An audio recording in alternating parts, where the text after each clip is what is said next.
This is CGTN, China Global Television Network.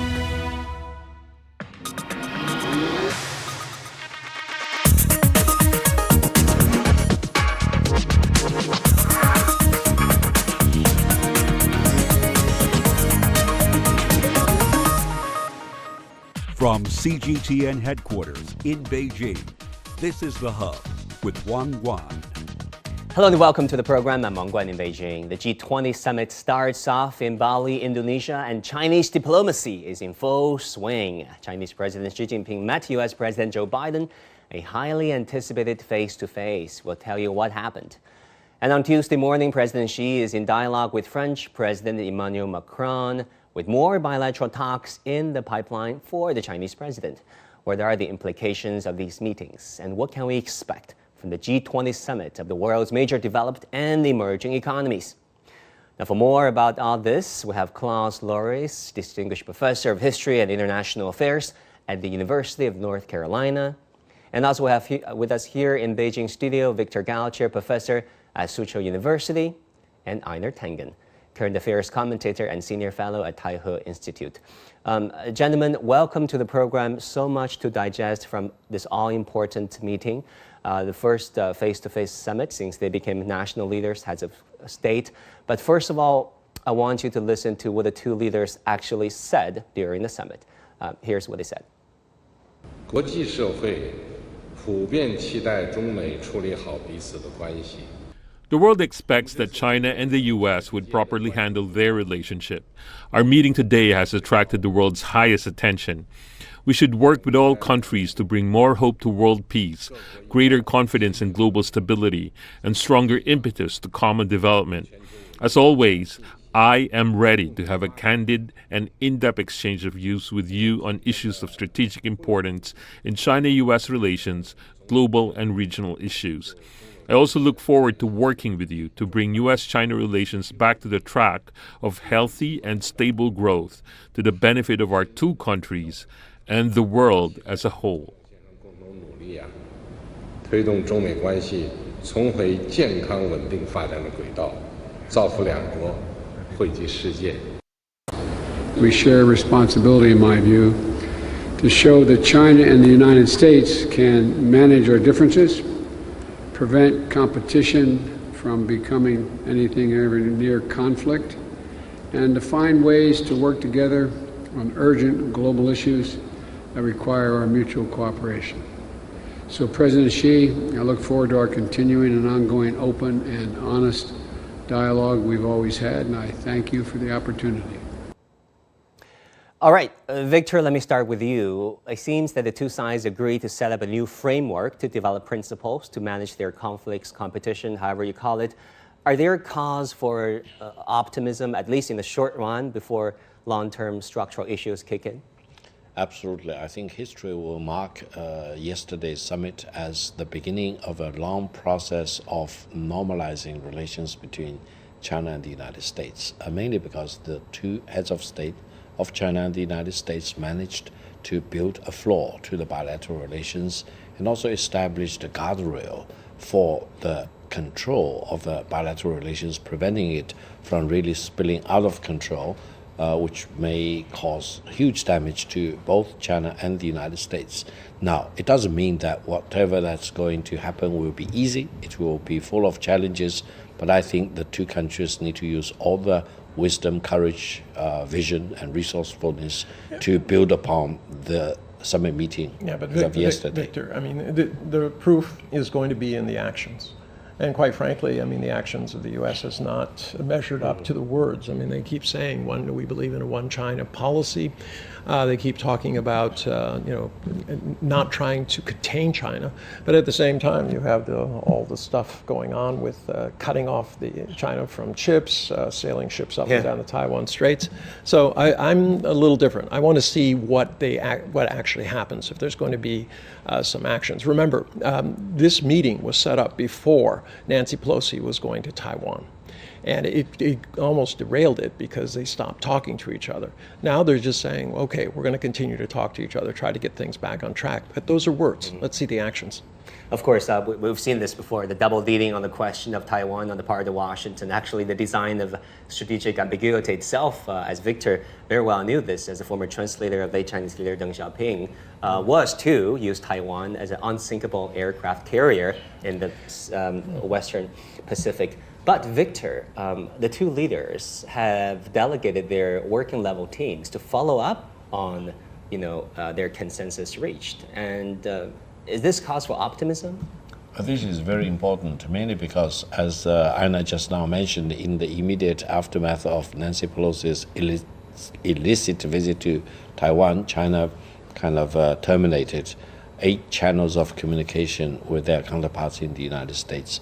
This was a cause of concern, and I think the President Xi Jinping and President Biden more or less agreed to the resumption of channels of communication, not only at the foreign minister to the Secretary of State level, but I suppose it will open up all the channels at all other levels of communication between China and the United States. This will be very, very important. And Antony Blinken is visiting Beijing, and Beijing actually said it would welcome a visit by Antony Blinken shortly after the Bali summit. Yeah, I mean, he's there obviously to follow up on something. But, once again, there's what you say and what you do, and it's going to be real questions. I agree. Are they going to go forward with the legislation, which is basically going to undo the 3 communiques in Congress? That's kind of sunk under the radar right now, but will that be revived? What's going to happen in the House? I mean, everyone keeps saying that, Biden did better, but the fact is, it looks almost certain that he's going to lose the House to the Republicans, and he's going to be dealing indirectly with Donald Trump because Donald Trump controls about 40 members, and he's going to, whoever is the Speaker of the House, McCarthy looks like the one, he will have to deal with Trump or cross the aisle and start dealing with Democrats. Very, very difficult situation. Trumpism is still pretty much alive, and Trump may announce his 2024 run anytime this week. Professor Loris, we've heard from our 2 guests, they differ slightly on what have come out of this summit, or rather what will be the long-term implications for China-U.S. relations. What is your reading on the summit in Indonesia? I think that the summit has taken place is a good thing indeed. It's kind of a reset policy in Chinese-American relations. We had very, very tense relations. People were even talking about war, about conflict, about an imminent invasion of Taiwan. All that has been put at bay by that meeting. So I think there is reason for being slightly optimistic. Of course, it is true that the rhetoric now needs to be proven by action, but on both sides. Of course, the United States needs to deliver, but China also needs to deliver. There are serious problems in the relationship which need to be overcome. It is good that Secretary of State Blinken will soon go to China to talk to his colleague and other Chinese leaders to really approach some issues concretely, like the Taiwan issue, like Xinjiang, and the human rights issue, like technology issues. And all that, of course, needs to be tackled. It's very complicated, but I think the opening of communication lines is a positive thing. I mean, no, I'm going to I know my colleague likes to perhaps repeat the talk points that are coming out of the State Department, but Xinjiang is not an issue for the United States. They don't, if you look at the history of Muslims and the United States, it's not exactly good. And going on about Hong Kong and all of this stuff. So yeah, that's your opinion that you want to repeat these kind of allegations with no substance. I mean, Blinken is not in Beijing to tell China how it should take care of its internal affairs. It's just like Wang Yi went to the United States and said, "Oh, gee whiz, you have a problem with guns and violence and minorities and your Native Americans. This is untenable. You cannot start a discussion by starting out with this kind of nonsense." I'll give Professor Loris some time to respond. If I may reply to that, yeah. Yes, there is something like general human rights, and there is a flagrant violation of human rights occurring in Xinjiang that has been proven by very many international organizations. There is something deeply wrong in Xinjiang, and that is being raised. Professor Loris, I've been to Xinjiang myself. I mean, so have I. There's so much controversy generated by Western media coverage. We'll leave that aside for the moment, and let's talk about China-U.S. engagement, if you will, and whether or not this bilateral summit will reset Washington's relations with Beijing. Whether or not there will be reconciliation, it's still very much a question. Well, I would say, while I listened very carefully to the American panelists and to what Aina had said, I think philosophically we need to have the confidence that war is not an option between China and the United States. That's number one. Number two is that short of a war, what can you do to solve all the differences? China will always be different from the United States. And no one can make China exactly a replica of the United States, and the United States will not be a replica of China.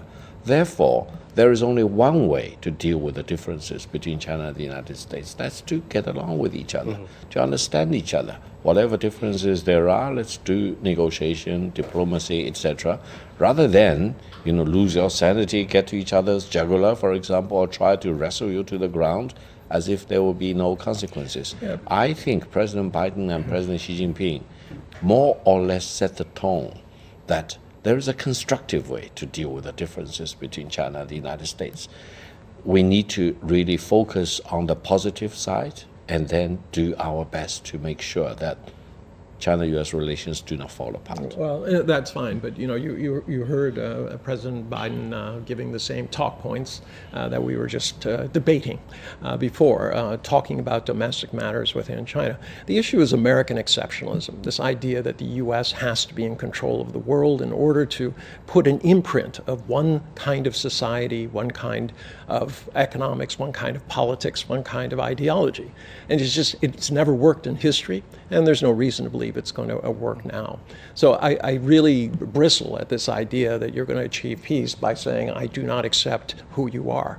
I agree with you, Victor. In a perfect world, both sides would just say, look, you're different, we're different, let's see where we can agree. But that's not what we're seeing, and that's why I'm concerned about what actions are going to follow. I do have one area of hope, though, and that's Janet Yellen has seemed to take in predominance. She is everywhere all of a sudden. For somebody who's at Treasury, unusual to be commenting on international affairs. This might signal that Catherine Tai and the people who were in favor of keeping the economic sanctions on China, that they may be in the descendants, in her view, that to get rid of these would be more positive. Professor Loris, let me ask you, since you're an expert in international affairs, the two leaders have agreed on a whole host of issues: climate, people-to-people exchange, public health cooperation, and they delegated their teams to follow up on these consensus. But do you think eventually political tensions and security rivalry between the two will once again derail these what many call low-hanging fruits? This happened, right? Think about Nancy Pelosi's visit, very controversial visit to Taiwan. Absolutely, but Biden has repeatedly said that he wants to maintain the status quo on Taiwan. The one China policy is, of course, accepted by the United States, and there is fear that Taiwan may be taken over violent by China, and that is what is the issue. If the status quo is being continued, which has held very well since the 1980s, I think this would fully find the approval of President Biden and other Western leaders. So there is possibilities to make progress by improving on the status quo, maintaining the status quo. There are other issues where, of course, both leaders, both countries can work together.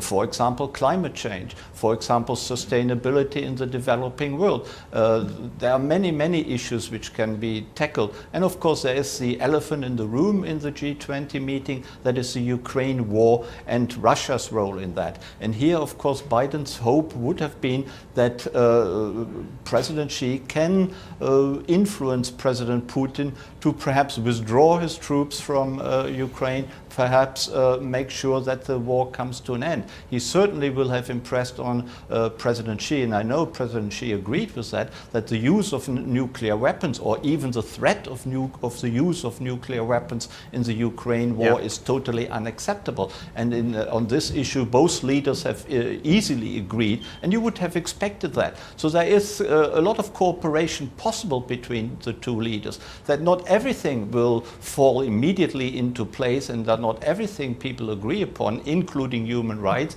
including technology and semiconductor issues. This is pretty obvious, and that needs to be tackled, of course. But I think it was a good beginning that the two leaders met at the G20.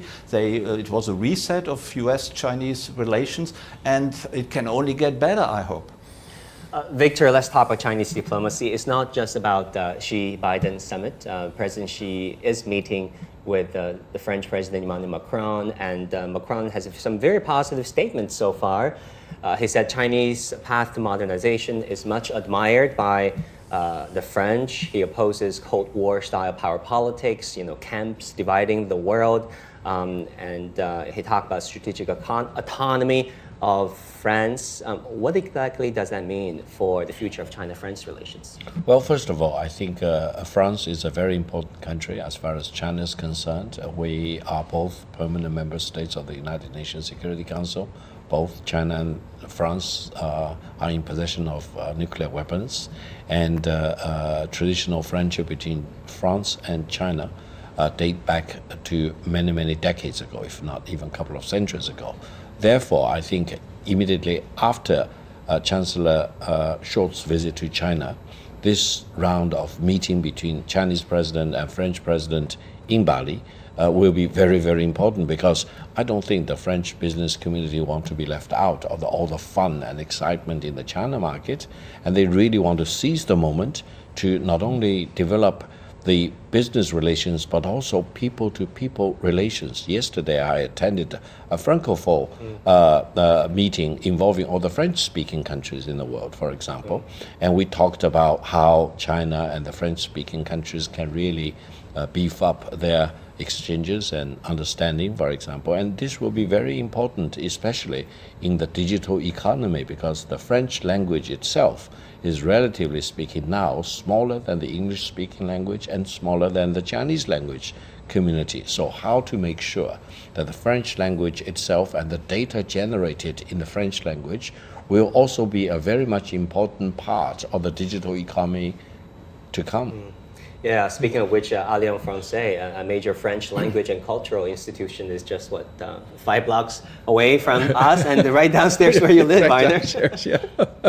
I mean, talking about strategic autonomy, how much strategic autonomy do you think there will be in reality? How much would France deviate from NATO, from Washington's China policy or China posture? Well, I think there are some cracks. If you look at EU, it's divided north, south, east, and west. I mean, there's more disunity than unity. But there's also this growing realization that what happened with the Ukraine war has, in essence, made Europe, at least for the next few years, a place where you cannot manufacture competitively. You're seeing this in Germany. They don't even know if they'll have, even if they paid for it, they won't know if they can get the energy that they need, because obviously they're going to prioritize human life over factories. So you're seeing an exodus of larger companies who can, finding other markets where they can produce, because it's their lifeblood. If they don't have them, I mean, saying that, yeah, we have to fire people in Germany, yes, and France, yes, understood. Now, Germany and France are not the same in relation to China. Germany has a much bigger economic footprint here in terms of exports than France does, but France is in this market, and it is very vital. The big issue, though, that I have with this is that you hear these leaders talking about what China should do. China should do this. You should solve Ukraine. You should solve DPRK. At the same time, they're very critical of China. But there's no message like what Xi was saying. It says, how do we form institutions, entities that can create some sort of agreement. How do we come to those agreements? It always seems to be this kind of post-colonial idea that, you know, we should lecture you and you should just measure up to what we think the standards are. This is not going to work in a world which is increasingly divided between the global developed North and the developing South. Professor Loris, I'll give you a chance to jump in. What do you think? No, this is kind of unfair. Of course, there is no post-colonial attitude to China. This is a huge exaggeration. And I know IMA keeps talking about that, but it's still wrong.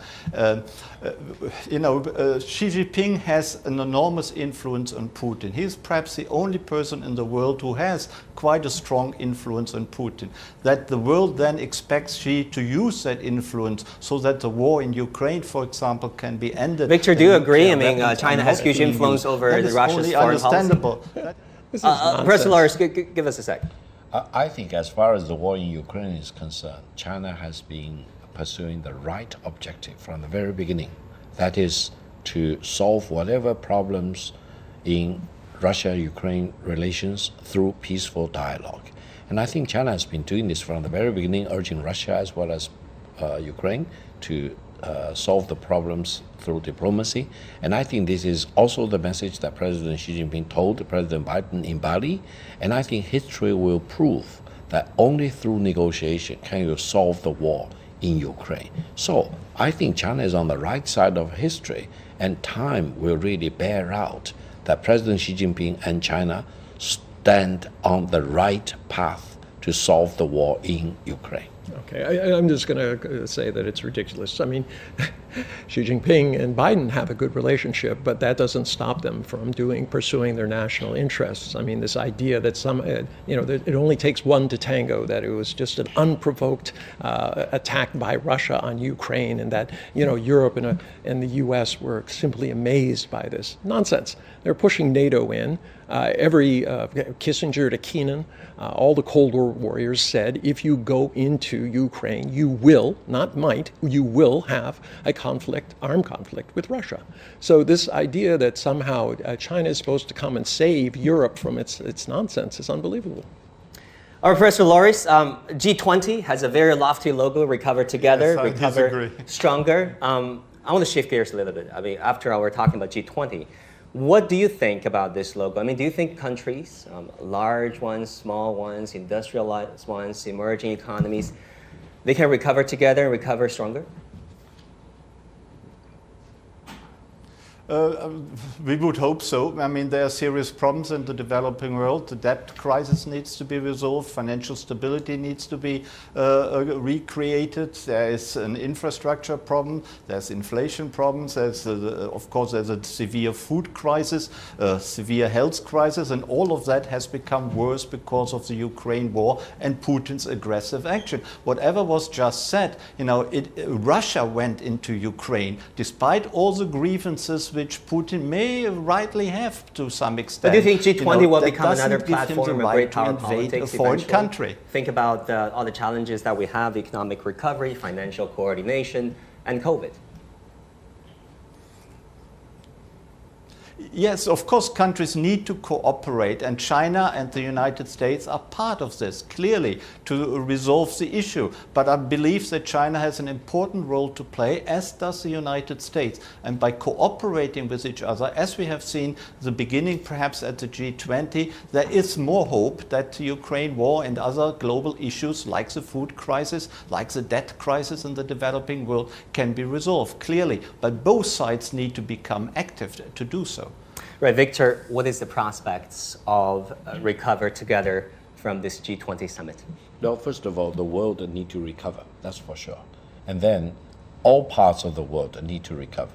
And then if, for example, developed countries recover without the recovery of the developing and emerging market, that recovery will not be sustainable.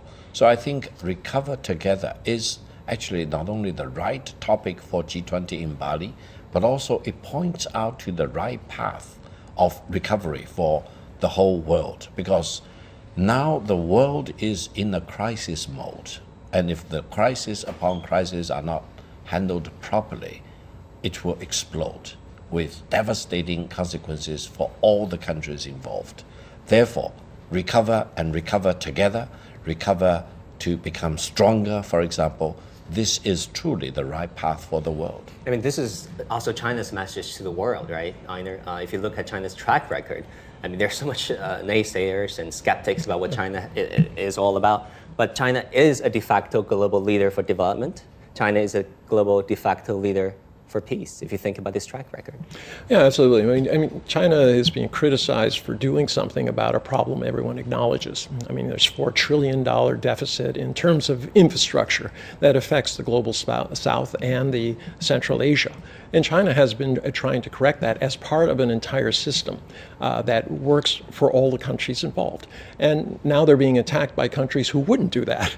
And they acknowledge that there's a problem there, but they say you shouldn't take money from China. We're not going to give you money, but you shouldn't take it from China. I mean, it's putting countries in a difficult position, asking them to choose, continual pressure, whether it's in regards to chips from the European side. I mean, the U.S. is saying to Dutch manufacturers, don't sell machines to the Chinese. Where does it stop? Why is Washington making policy for the rest of the world? And the rationale is to prevent the Chinese military from using high-end chips. But the fact is, we all know about the dual-use nature of chips, right? It's in our phones, it's in the LED bulbs, it's in the rice cookers. U.S. does it too.